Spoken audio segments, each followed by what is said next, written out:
¿Qué tal? Buenas noches. 140 años del nacimiento de Emiliano Zapata, 100 años de su muerte. Hoy vamos a hablar de este personaje y sobre todo el zapatismo, ese movimiento que merece ser revisitado porque sigue dando de qué hablar, porque sigue inspirando a muchos y porque las nuevas generaciones siguen viendo en Zapata a alguien a quien seguir. Comenzamos.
Lo prometido, vamos a hablar de Emiliano Zapata el día de hoy. Bueno, tengo aquí historiadores, profesores, a quienes les agradezco mucho que compartan su conocimiento, además acumulado ya de hace algún tiempo. Voy a comenzar con esta edición aquí en Espiral, presentándose ustedes mismos. Comenzamos con Felipe Ávila. Hola, ¿qué tal? Muchas gracias por la invitación. Yo soy Felipe Ávila, soy sociólogo por la Facultad de Ciencias Políticas y Sociales de la UNAM, después historiador por el Colegio de México. Mi acercamiento al zapatismo fue a partir de mi trabajo político como estudiante izquierdoso en la facultad, en donde entré en contacto con algunos de los últimos veteranos zapatistas que venían a la Ciudad de México demandando la solución a sus peticiones. Platicando con ellos en las noches en que les dábamos alojamiento en la facultad, que les ayudábamos a poder conseguir sus demandas, me di cuenta de que Zapata era un personaje vivo para ellos y que si yo quería entender a esos campesinos viejitos, tenía que entender primero a Emiliano Zapata, y así fue como me decidí a estudiar profesionalmente el zapatismo. Zapata lo volvió historiador. Sí, en buena medida. Breve historia del zapatismo. ¿Esta es la tesis doctoral? No, es Los orígenes del zapatismo, es una tesis por el Colegio de México. Y ese no se volvió libro de divulgación. Es más académico, pero ya va en una tercera edición. Pero es una tesis doctoral así con rigor académico tradicional. ¿Y este texto? Este es más de divulgación. Entonces, si alguien quiere entender a Zapata, digamos, sin las dificultades del pie de nota, y las cosas más académicas, Breve historia del zapatismo en Felipe Ávila.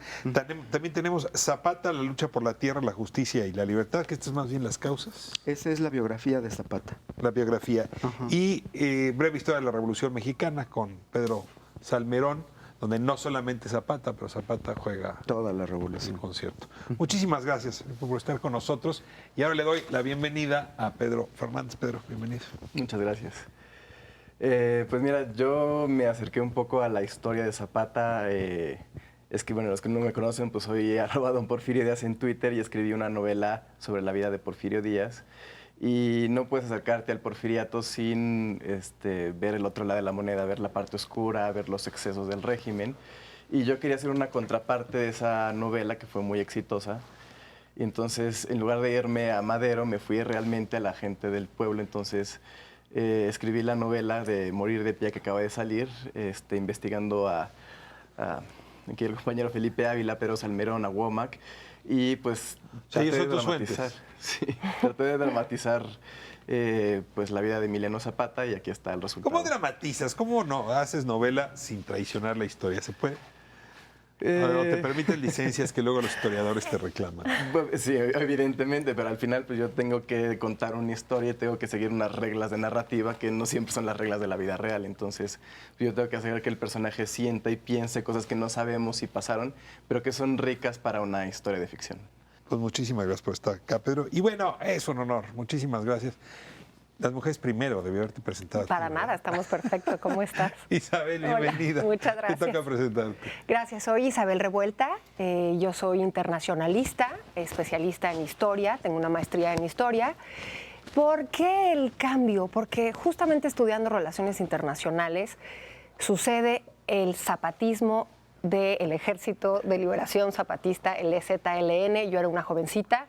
Se da en México el sacudidón, ¿no?, del despertar, de esta como especie de fiesta de ya la hicimos, ya llegamos en el salinismo, y de repente nos despertamos aquel 1 de enero del 94, donde existe un movimiento zapatista. Todos los estudiantes de Relaciones Internacionales, y en particular lo que me sucede a mí es, tenemos que saber más historia de este país, tenemos que saber, y siempre me ha gustado. Entonces, decido irme por la vertiente histórica, hago una tesis sobre el ejército republicano irlandés, 800 años de conflicto entre la corona inglesa y el pequeño gran problema que es Irlanda del Norte. Fíjate que sí, fíjate que todas estas revoluciones, todas estas efervescencias y todas estas cuentas pendientes que tienen los pueblos están ahí y están vivas. Son cíclicas, son como planetarias, ¿no? Regresan. Totalmente. No es cierto que se resuelven en algún momento. No. Yo quisiera, si me permiten, digamos un poco en la tónica que ya Felipe planteaba, el zapatismo antes de Zapata. O sea, hay un fenómeno que es previo a los personajes. Los personajes acaban siendo fruto de algo que está ocurriendo socialmente. Y eso que está ocurriendo no sucedería si el líder no surge, digamos. En efecto, es un asunto como de huevo de la serpiente, pero para que empecemos ahí sabroso, digamos, en el entendimiento, la cuna de Zapata, ¿no? O sea, el estado de Morelos y los ingenios, ¿no? La exclusión de los tlaxcaltecas en Puebla, la zona también marginada en Puebla, lo que son los primeros lugares donde enciende, digamos, el Guerrero y su norte y sus fronteras con el estado de Morelos. Es decir, esa región, ¿qué era en 1910? ¿Quiénes eran? ¿Cómo estaba organizada? ¿Y cuáles eran las injusticias? Así que empezamos contigo.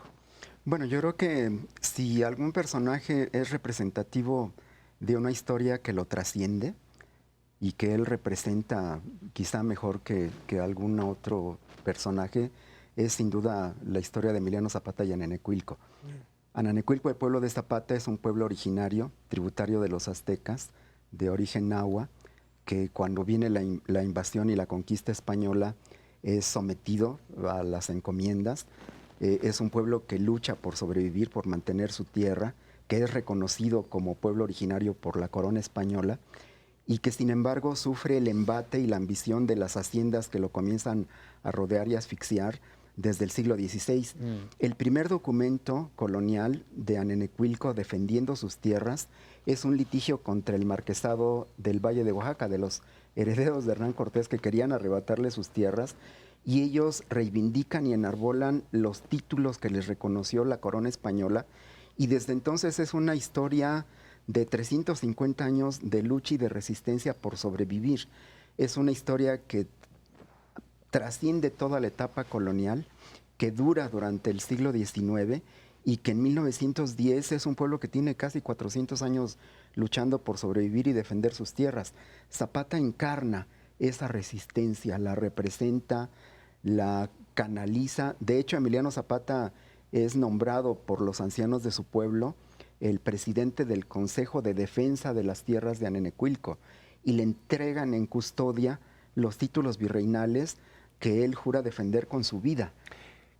¿Qué hace Porfirio Díaz con Ananecuilco y alrededores? ¿Cómo se comporta ese régimen con esa región y esas poblaciones? Pues tú imagínate lo que es una industria como la azucarera, lo que representaba, la pujanza que tenía, y en un estado que el emblema era el progreso, pues a Porfirio Díaz le importaba apoyar a los hacendados. A Porfirio Díaz le importaba que siguiera esta bonanza y que siguieran haciendo mal uso de las tierras, porque además incluso hay algunos que se atreven a decir que en las noches iba cambiando el límite de donde se sembraban las cañas, los cañaverales, y les iban quitando todavía más tierras y más tierras. Y hay una cosa importante que debemos de decir. Los indígenas que todavía eran dueños de tierras se vieron obligados a rentárselas a estos hacendados. Y de repente esta hacienda terrible, el hospital decide, ya no te las voy a rentar. Y entonces los avienta a morir de hambre. O sea, no nada más tenían ya el ingenio y los cañaverales, sino además las tierras que les rentaban a los pueblos originarios. Entonces tienes la tormenta perfecta sembrándose en ese lugar. Ahora, ¿cómo explicar que el incendio que provoca el zapatismo va bastante más allá de Nenecuilco?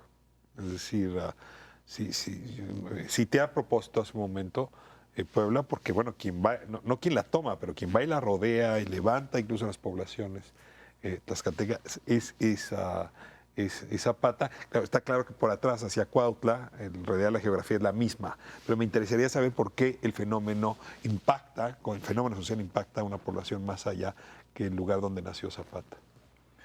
Pues es que el robo de tierra se dio en toda la región de Morelos. Entonces, por ejemplo, yo cuando estaba escribiendo mi libro me quise imaginar cómo era este niño Zapata que de repente está viendo todo ese abuso de los hacendados. Y no solamente, bueno, cuando le entregan, por ejemplo, las escrituras, él ya sabía que tenía esa tradición porque su padre había luchado por ellas y su abuela había luchado por ellas. Entonces, hay una anécdota maravillosa donde se encierra, si no me recuerdo, en la iglesia del pueblo y le ayudan a traducir esas escrituras porque están muy viejas. Están en náhuatl. Entonces, vemos ya ese Zapata que está encarnando toda esa tradición familiar y que al final el resto de la región se identifica con esta lucha y por eso pues se unen a él. Es que Nenecuilco no es un pueblo único, es un caso típico de despojo, de resistencia, como miles de pueblos más en condiciones parecidas. Por eso es que el zapatismo irradia tan pronto y se convierte en símbolo del agrarismo en el primer año de su nacimiento, porque representa no solo a Nenecuilco, sino a todos los pueblos semejantes a Nenecuilco que se identifican con esa problemática, pero sobre todo con esa propuesta de solución y de recuperación de sus tierras. Voy a cambiar de héroe patrio. Francisco I. Madero convoca a la revolución, le pone fecha y realmente el día siguiente casi no pasa nada. No, hasta le pone hora. ¿No? Sí, realmente era como una cita, ¿no? Sí, de Lord Inglés. Sí, sí. ¿Se habrá imaginado que iba a despertar a líderes como Zapata o pueblos como el de Morelos? A ver, ¿cómo se da esa, dejen pensarlo así de manera cósmica, cómo se da ese encuentro planetario entre las ansias de alguien que venía del norte y las demandas de alguien que venía del sur y que eran mundos muy, muy distintos? Yo creo, explico toda la historia, me gusta decir que son procesos. Cuando tú sacas a los personajes y empiezas de cero, no lo comprendes. De hecho, el sur tiene 100 años atrás de lo que estamos hablando, porque si tú te vas al movimiento insurgente y si tú te vas al sur, el sur es el que realmente logra, después de que son ejecutados los primeros insurgentes, a través de Morelos y después de todos los que le siguieron, incluso hasta Guerrero, hasta... El sur fue donde estuvo minado, donde estuvo sembrada la discordia por estas cuentas pendientes de las que yo hablaba al principio. Entonces, por eso es que el sur, incluso Porfirio Díaz ya 100 años después dice, todo estaba perfecto hasta que se me levantó el sur. Bueno, ¿qué es esto? Lo que tú estás diciendo, las cuentas pendientes, los abusos, estos pueblos que en realidad nunca obtuvieron lo que realmente querían como para una vida mejor. ¿Y qué pasa con un Madero y con un Zapata? Que si los vemos así como muy cercanos, Zapata no era una persona que no tuviera ingresos, Zapata no era un huérfano, Zapata era una persona que tenía tierras, era una persona que tenía una recua de mulas, que tenía para la empresa de los cañaverales. A él no le iba mal de dinero, incluso le gustaba vestir muy bien, ya hablaremos del personaje. Sin embargo, con esa sensibilidad que también tuvo Madero, nieto de Evaristo Madero, una de las fábricas más pujantes, un hacendado también en el norte, con la sensibilidad de una cosa que me parece que es clave, la democracia en Madero, pero en el caso de Zapata, no nada más va a la democracia, sino al cambio social. Y va a ser la gran ruptura entre los dos. Pero en un principio es un encuentro muy a distancia, casi por telégrafo. Es muy interesante porque cuando uno lee la Asociación Presidencial en el 1910, o sea, para Madero prácticamente el problema de tierras es, o sea, no hay problema de tierras. Bueno, y entonces que cuando uno anda en Coahuila y en Chihuahua, el problema de tierra sí es distinto. Cuando se se relativiza el Cuando tema. el maestro Y mira Torres que con Burgos- todo en Chihuahua eso fue parte del problema, pero Sí. es otro tipo. Cuando el maestro Torres Burgos va a hablar con Madero, que el maestro Torres Burgos era una persona muy allegada a Zapata, era de alguna forma su mentor político, es cuando ya el maestro Torres Burgos empieza a hablar con Madero, ya vemos el reparto de tierras ya en el plan de San Luis, y ya se empieza a hablar de ese tema. Entonces ya es como ponerlo ya sobre la mesa, decir, esto está pasando, y a partir de ahí empieza a crecer. Yo creo que Madero jamás se imaginó una revolución así. Madero había pensado en una especie de revolución de terciopelo.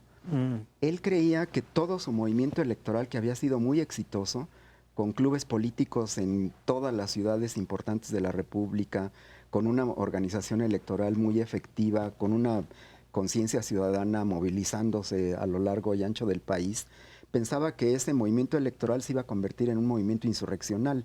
No tenía la menor idea de lo que era organizar una revolución. Los únicos que sí sabían de qué se trataba eran los magonistas y estaban presos en Estados Unidos. Y no querían nada, Madero, lo envidiaban Nada, incluso. y nada, lo viceversa. denunciaban por burgués. Ah. Entonces, Madero... fifí. Sí, Sí. en términos de la cuarta T, sí. Digamos, Madero piensa en una revolución como si se fuera a convertir su movimiento cívico-electoral en un movimiento insurreccional de clases medias en las ciudades, con el apoyo de un sector del ejército, que iban a tomar la Ciudad de México, la Ciudad de Puebla, la Ciudad de Pachuca, las ciudades del centro de la República, y que en 15 días iban a obligar a Porfirio Díaz a renunciar. En su cabeza existía esa revolución, porque esa revolución fue un absoluto fracaso, no ocurrió. Incluso él, decepcionado, ni siquiera puede entrar a México, él estaba en Estados Unidos, ve que es un fracaso y huye y se esconde en Nueva Orleans. Y está 3 meses escondido pensando que lo van a agarrar la policía política porfirista. Y en cambio, ese llamado con fecha y hora y con un artículo 3º que promete que los pueblos van a recuperar las tierras que les pertenece, desata una revolución en buena medida espontánea, con unas características totalmente distintas que Madero jamás se imaginó.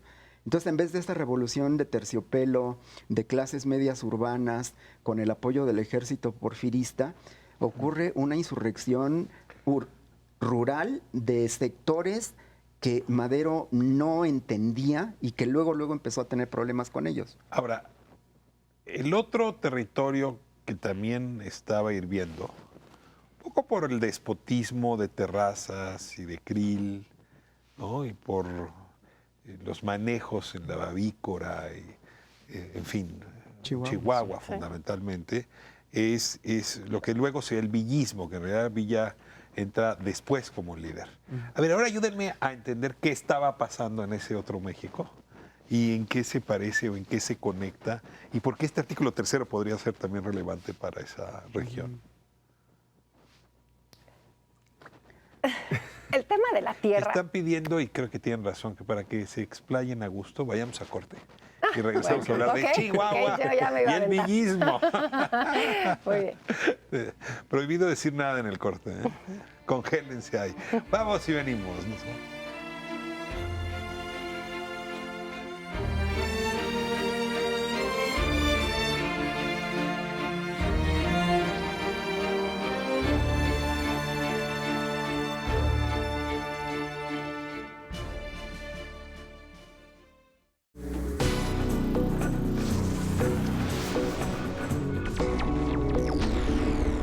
Estamos de vuelta hablando de Emiliano Zapata, pero nos dimos un pequeño paseo primero para hablar del zapatismo, el maderismo, el villismo, como movimientos sociales que luego confluyeron en la revolución y que podrían explicar a sus líderes de alguna manera. Pero a ver, le estaba preguntando justamente por Chihuahua, ¿no? El estatus previllista de Chihuahua.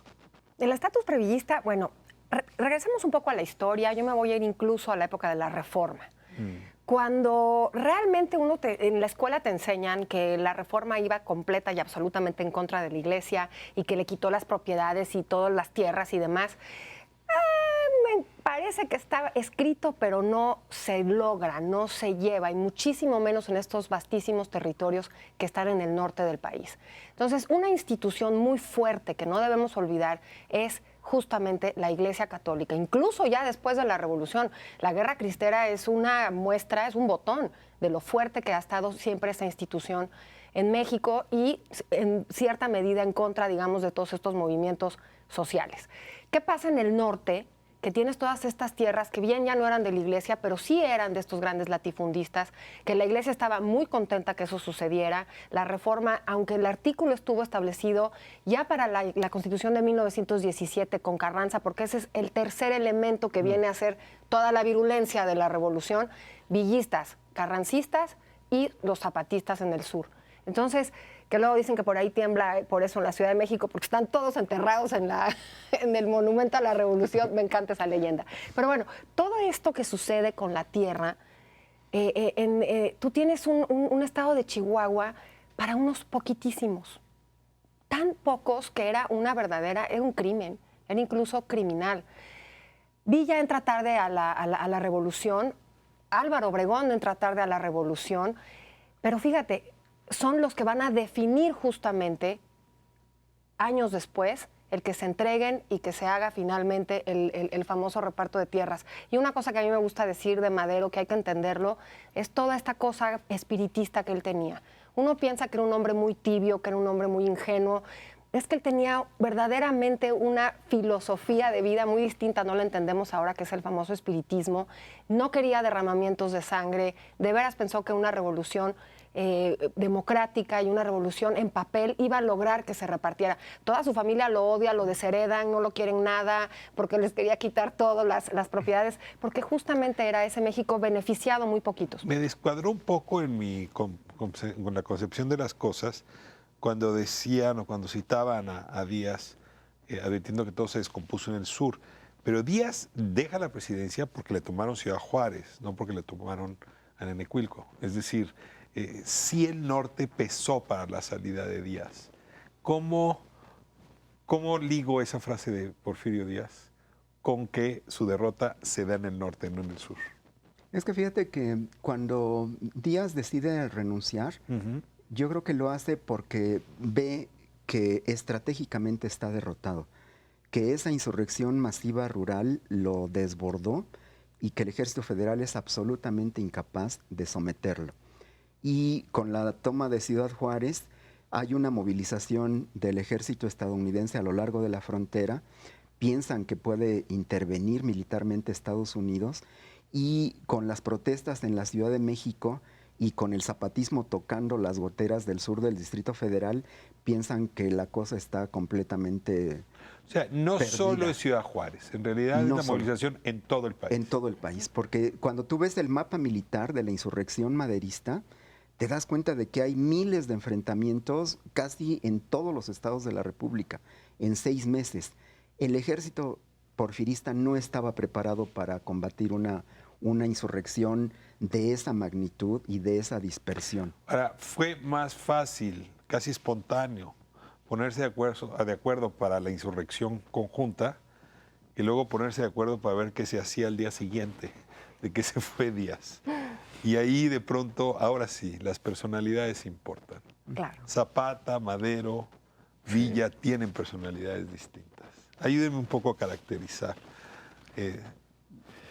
Pues es que imagínate que durante 30 años la gran personalidad era Porfirio Díaz y de repente se va del país. Se fue el Entonces, papá de casa, yo lo que hace. y entonces tienes esta otra personalidad que va llegando, que es Madero. Entonces, por eso cuando llega a la Ciudad de México están todos Viva Madero y están todos los pancartas y todo. Y empieza a surgir otra personalidad que es Zapata, que está hablando en favor de los pueblos. Y así empiezan a surgir, cada movimiento tiene su propia personalidad. Entonces, pues vamos viendo cómo se van desarrollando, enfrentándose entre ellas, coordinándose, y eso prácticamente va a ser toda la primera década de la revolución.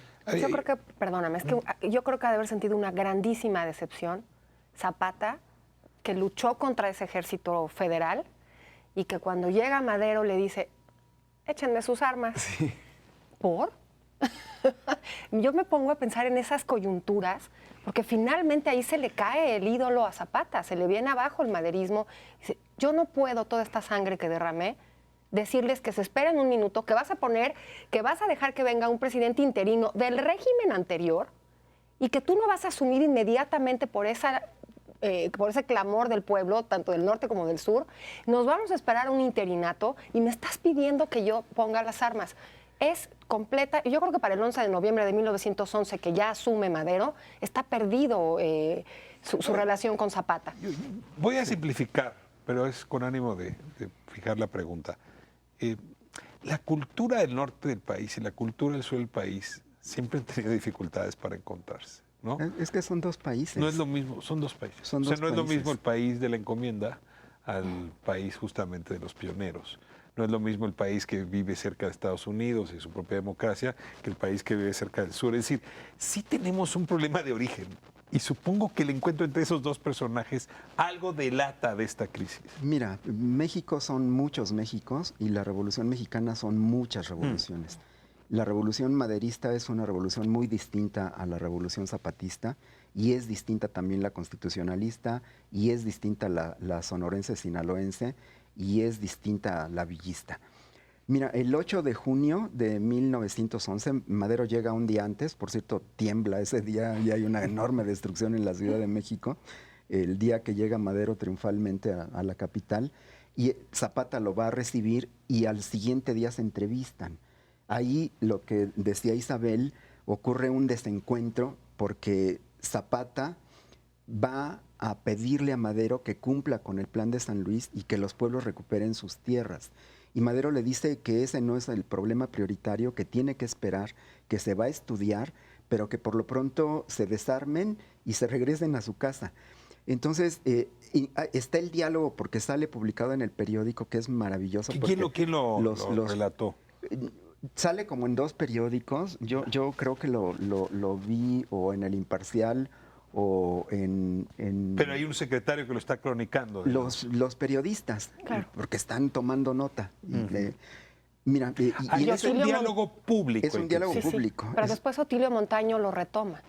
Y es ahí por eso que sale el plan de Ayala. Sí, y entonces mira, le dice Zapata, señor Madero, es que no podemos entregar las armas si no nos regresan antes la tierra. Y Madero le insiste en que tienen que desarmarse. Entonces Zapata, que lleva su carabina, se planta frente a él y le dice, mire, señor Madero, si nos encontramos, usted y yo, solos, usted desarmado y yo con mi rifle, y con mi rifle lo amenazo y le quito ese reloj de oro que usted trae en la muñeca y me lo llevo, y meses después nos volvemos a encontrar, pero en condiciones de igualdad, de fuerza, usted me reclamaría por el reloj que yo le quité. Y me dice, le dice Madero, no solamente se lo reclamaría, sino que le exigiría una indemnización. Y Zapata le contesta, pues eso es justamente lo que estamos pidiendo los pueblos de Morelos, es lo que me exigen, que nos regresen las tierras que nos pertenecen y que las ocupemos inmediatamente. Eso es lo que me exigen. Ahora, ¿por los qué pueblos Madero de no Morelos. es lo suficientemente generoso para reconocerle a Zapata su participación en el episodio? Yo creo que era un hombre enamorado de la ley. Y lo que él quería primero era que democráticamente, o sea, el gran logro de Madero, que eso es innegable en la historia, es que tuvo una revolución democrática. Fue electo, las elecciones donde él sale como presidente han sido de las más limpias en la historia de este país. Entonces, a él eso le importaba muchísimo. Él sufría mucho por la dictadura, por los 30 años de fraude electoral y demás. Entonces, como bien dice Felipe, él le iba a poner las cosas en orden a su tiempo y a sus pasos. Le importaba mucho la legalidad, le importaban mucho las formas. Ahora, la prensa se le va a revertir a Madero de una forma brutal, al grado que también el zapatismo resiente esa prensa que lo empiezan a acorralar, como la Tila del Sur, a Zapata, como a Madero el blandengue. Entonces, la opinión pública empieza a jugar un juego muy peligroso para esta democracia y para el resarcimiento social. Ambos personajes sufren el embate de la prensa. Después de ese encuentro, ¿qué pasa? ¿A dónde se va Zapata? ¿Se regresa? ¿Habla con su gente? ¿No depone las armas? No le ponen las armas. Yo creo que es cuando ya se reúne con todos sus, bueno, pues hay intelectuales que lo empiezan a apoyar. Luis Cabrera, por ejemplo. Y empieza ya a formar esta ideología del zapatismo que finalmente va a concluir en el Plan de Ayala. Pero sí debe haber sido un momento de gran decepción para Zapata. Es decir, es que cómo podemos seguir esta ley que nos fregó durante tantos años y me pides que vuelva a confiar en la ley. El Plan de Ayala es la respuesta. El Plan de Ayala Programática. es la respuesta a lo que Zapata entiende como una traición de Madero, porque se establecen negociaciones, varias veces Madero va a Morelos a hablar personalmente con Zapata, lo convence de que entregue las armas, de que se va a empezar a resolver el problema agrario, de que van a cambiar al gobernador. Incluso una de las propuestas es que sea un hermano de Madero ¿De Madero o de Zapata? de Madero, el jefe de armas de Morelos, para garantizar que sí va a haber un cambio verdadero. Y estando negociando varias veces Zapata con Madero en Morelos, el ejército federal, en una columna fuertemente armada encabezada por Victoriano Huerta, bajo las órdenes del presidente interino de la República, que era Francisco León de la Barra, 2 veces trata de agarrar a Zapata por la espalda y apresarlo e incluso asesinarlo. La segunda vez que ocurre eso, Zapata dice, bueno, aquí solamente hay de 2 sopas. O Madero es un incompetente que no tiene capacidad de poner orden y de hacer que el ejército no me ataque, o él es parte de un complot para matarme. Pierde toda la confianza. Sí, Toda. lo interpreta como una traición y por eso el Plan de Ayala es tan virulentamente antimaderista. Es de un odio y un rencor porque es alguien que se siente traicionado con un amigo y con un compañero de lucha y con un jefe. ¿Ya habría calculado Huerta Sí, claro. que Todos. esto era una forma de debilitar a Madero? Por supuesto. Todos los porfiristas que querían regresar, porque de ahí viene la decena trágica, porque quedan vivos. ¿Qué explicación da de por qué Villa sí quería a Panchito? ¿No? O sea, es el otro líder social y sí le guarda afecto, sí llora cuando lo matan. Sí. No habría escrito el plan de... Porque yo creo que Madero le cambia la vida a Villa. Villa era un delincuente, Sí, un en proscrito, sentido. un bandolero, un asesino que era buscado por la policía mexicana y por la policía de Estados Unidos, con un rencor social, con un odio hacia los hacendados, hacia el sistema que él lo veía como completamente injusto. Madero le da una causa, le da un sentido a su vida y se Lo vuelve, redime. Sí, y se vuelve un fanático de Madero, absolutamente fiel y devoto, y además Madero le salva la vida. Claro. Victoriano Huerta está a punto de fusilar a Pancho Villa cuando estaba a sus órdenes combatiendo a Pascual Orozco, y es una orden de Madero la que detiene la ejecución. Entonces, Villa, que es un hombre de lealtades y de instintos y de pasiones, se vuelve un fanático adorador de Madero hasta su muerte. Hay una anécdota, Felipe, maravillosa. Pero me tengo que ir a corte. ¿Me guardas la anécdota? Te guardo la anécdota. Pero nada más anúnciamela. Que el que le pone la calle a Madero es un Villa lloroso. Literal se sube y le pone, esta calle de Platero se va a llamar Madero, Francisco y Madero. Vamos a corte, regresamos.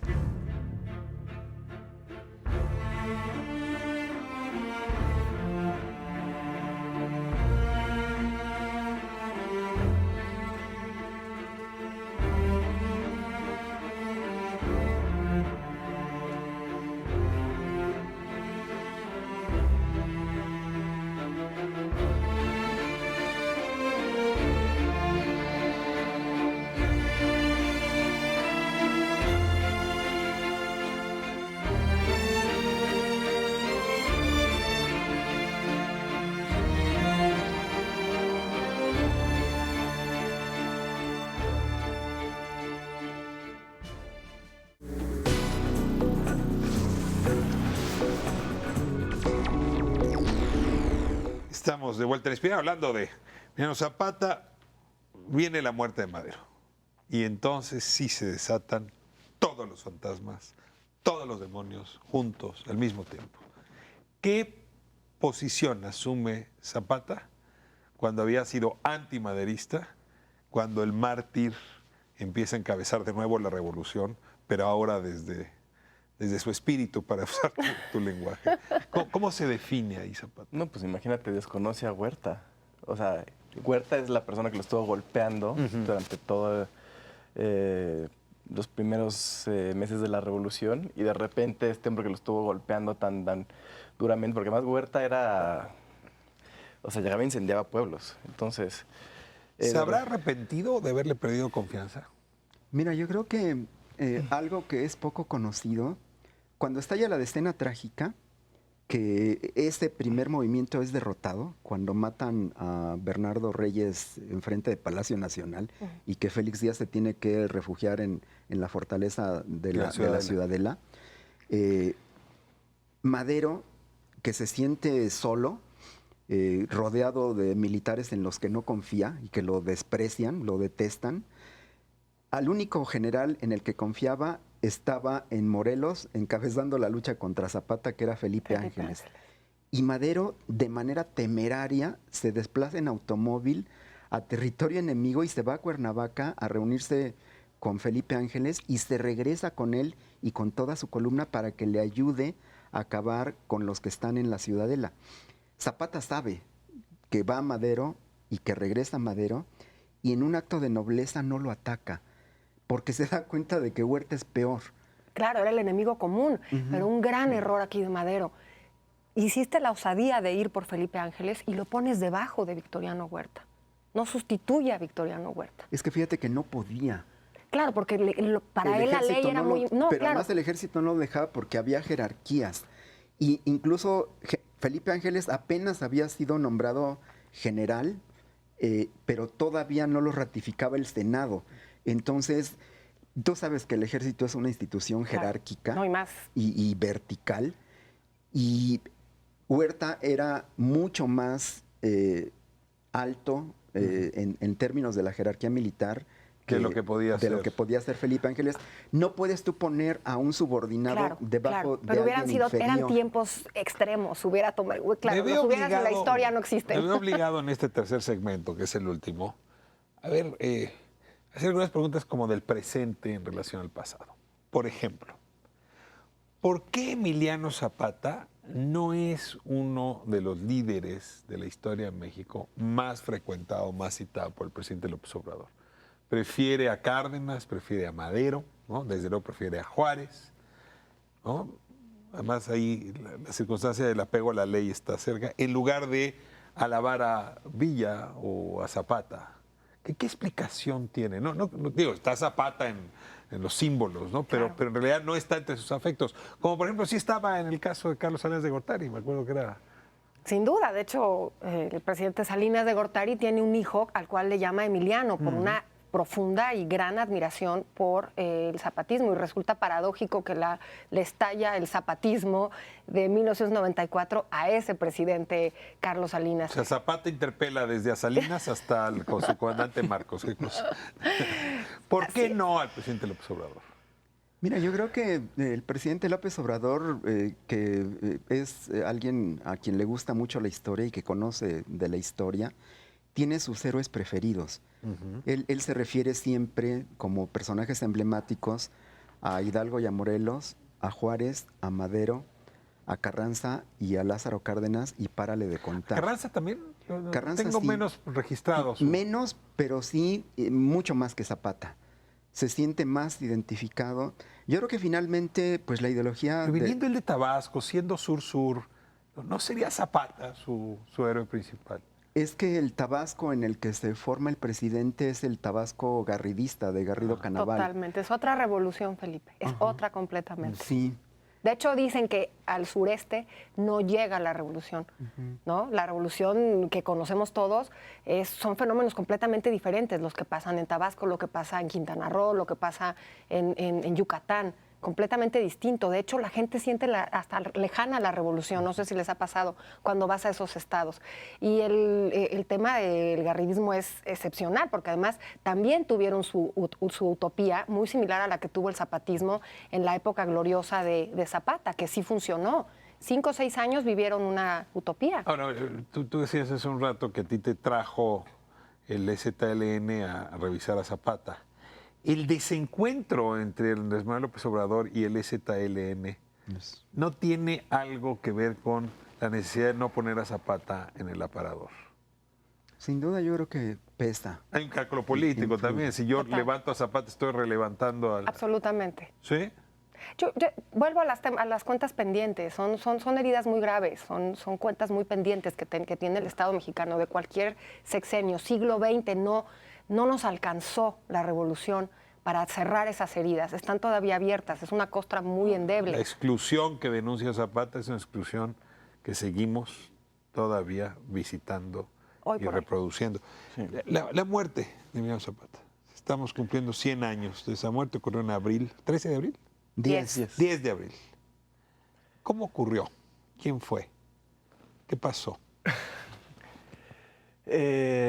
Pues yo siento que es el momento más vulnerable de la vida de Zapata. Es un Zapata que ya perdió cierto control de Morelos, que de repente su ejército está diezmado porque llega la influencia española. Entonces siento que es un Zapata que quiere volver a la lucha, pero de alguna forma está desesperado. Entonces confía en un hombre que es Guajardo, que es enviado de Carranza. Y la única forma en que nos podemos explicar esta traición tan fácil es que sí haya estado un poco desesperado, ¿no? Entonces lo convence de que le va a llevar armas, de que le va a llevar hombres, y Zapata le dice, ah, sí, pero es una prueba de lealtad, vas y acabas con Bárcenas, que era un militar que estaba ahí en la región, y luego platicamos un poco así como vamos a ver de ¿Quién qué era? cosas. Ajá. Y entonces, pues, Guajardo va y cumple las órdenes. Estamos viendo que Carranza estaba dispuesto a sacrificar hombres para acabar con Zapata.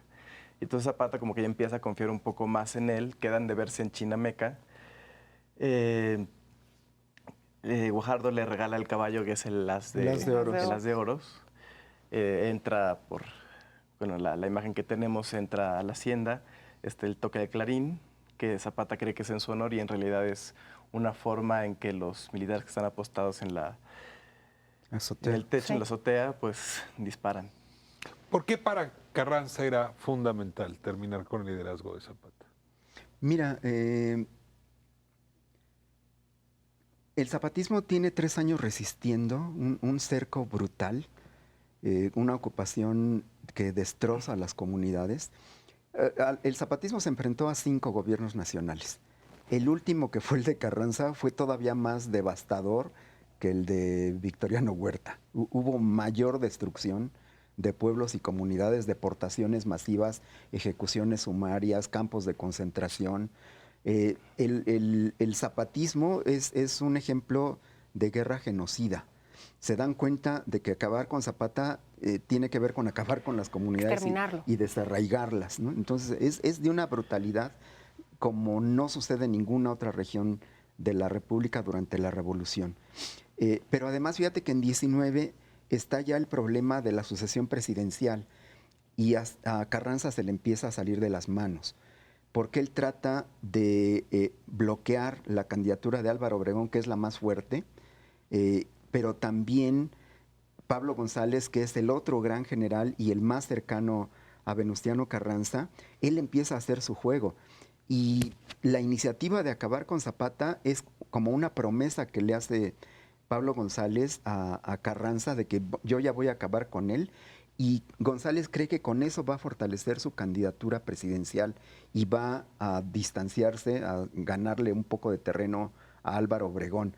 Entonces, detrás del asesinato de Zapata está la lucha por la sucesión entre Obregón, Pablo González y Venustiano Carranza, que no quería que ninguno de ellos dos fuera y que prefería a un presidente civil porque era profundamente antimilitarista, ¿no? Entonces, estos son como los entretelones de la política nacional y como menciona Pedro, En abril de 1919 el zapatismo estaba completamente derrotado. Era un pequeño grupo de guerrilleros que sobrevivían, que ya habían perdido completamente el control del pequeño estado morelense, que nada más tenía Tlaltizapán y un poquito alrededor bajo su control, pero que no tenía armas, que no tenía hombres, que no tenía dinero, No tenía tierra. no tenía alimentos, estaban verdaderamente sobreviviendo y estaba desesperado en búsqueda de alianzas. Todos los que estuvieran en contra de Carranza eran sus amigos y trató de hacer un frente anticarrancista. Y Villa corrió con mejor suerte, por lo menos hasta ese año. ¿Por Hasta qué? ese año. Sí, luego vendría la suya. Pero Exacto, ya de vendría la Carranza, suya. entonces. Nada más quiero acabar algo con Zapata, que es muy interesante. Tenemos un Zapata que desconfiaba hasta de su propia sombra, y eso también es su gran perdición, porque incluso llega a, se dice, no sé, es un debate que existe en la historia, asesinar a su gran intelectual, a su compadre, al maestro rural, Autilio Montaño, que fue uno de los grandes ideólogos del zapatismo. Después viene toda la virulencia, si me permiten llamarla así, de los anarcosindicalistas, todo el tema urbano, que se enamora, por decirlo así, del zapatismo y le meten mano a ese zapatismo natural, que nada tenía que ver uno con el otro. Entonces, todo eso minó a un Zapata, lo lleva a estar completamente, no sabía a quién creerle, a quién no, y llegamos a ese 10 de abril, en donde finalmente regresamos un poco a la historia. También el sur fue lo que Iturbide tenía que pacificar, y por eso fue a hablar con Guerrero, y bueno, cómo la historia vuelve a hacer sus ciclos. Tenemos, me preguntas por Villa. Villa supo regresarse en el momento justo, después de que se da cuenta que Obregón es el hombre fuerte. Yo siento que Villa tuvo la gracia, que después la pierde. Pero él sí obtiene tierras, él sí se las puede dar a sus hombres, él sí pacifica el villismo. Digo, Claro, no es que y estuvieran muy felices, pero los tuvo contentos. Vive una utopía también en su hacienda, es un gran hombre de familia, está casado por 200ª vez con Berta Rentería, más de 20 mujeres, ya todas les decía, pero me casé contigo, ¿no? Con todas se casó. Con todas se casó. Entonces, Villa es... Por eso es un personajazo, Villa, porque además la convicción de decir, ya lo hice, ya lo logré, ver mis dorados, vamos a vivir en paz, todavía se da el lujo de poner una escuela en su hacienda, vivir tranquilamente. Su gran error, obviamente, fue jugar con esa prensa virulenta y decir, como que se me está antojando regresar. Nada. La maldita entrevista. Pero haremos un programa sobre Villa un día de estos. Muy bien. Último mensaje a las generaciones más jóvenes. ¿Por qué leer sus libros sobre Zapata? Les rogaría un anuncio, un comercial a cada uno. Bueno, a mí me parece que en buena parte los principios y postulados zapatistas son vigentes, lamentablemente, porque el país de justicia, de dignidad, de libertad para los desposeídos, por los que él luchó y por los cuales entregó su vida, sigue siendo una asignatura pendiente. ¿Por qué, Pedro? Bueno, en mi caso, que me ha tocado presentar diferentes libros fuera, cuando hablo de Zapata, hay muchas personas que no ven más allá de su fotografía, vestido de charro, con botonadura de plata y 2, 3 frases célebres, y no vemos el ideal, no vemos la historia del hombre. Entonces, yo siento que adentrarnos a estos libros nos va a dar una idea de cómo era no solo Zapata, sino todo el estado de Morelos, toda la revolución, toda la lucha agraria, y como dice Felipe, sigue viva y tenemos que reconocerla en el legado de Zapata. Zapata vive. Tierras. Bueno, yo por qué lo leería, porque además de que es sumamente interesante, si tú te vas a Morelos, está toda la huella de la historia de México. Es fundacional lo que sucede ahí. Antes de que llegaran los españoles, después el proceso de conquista, después todo lo que sucede también en el proceso de los 300 años de estas haciendas, cómo se da la relación de la gente con la manera de hablar, ya vas en caballo de hacienda, o sea, todo lo que sucede en el virreinato nos permea, nos hace lo que somos en cierta muy gran parte, y después viene el México independiente, que además ya somos mayores de edad, ya tenemos más de 200 años, y creo que deberíamos de rascar por ahí por qué tenemos tan pendiente una asignatura tan fundacional, que es el derecho a la tierra. Bueno, pues nos vamos, no saben cuánto les agradezco, siempre es una delicia hablar de historia, cómo nos gusta a los mexicanos la historia, Sí. ¿verdad? Así Y es. qué bueno poderlo hablar con ustedes. Gracias por la clase que nos dieron hoy. Gracias. Próxima semana, 11 de la noche, Espiral.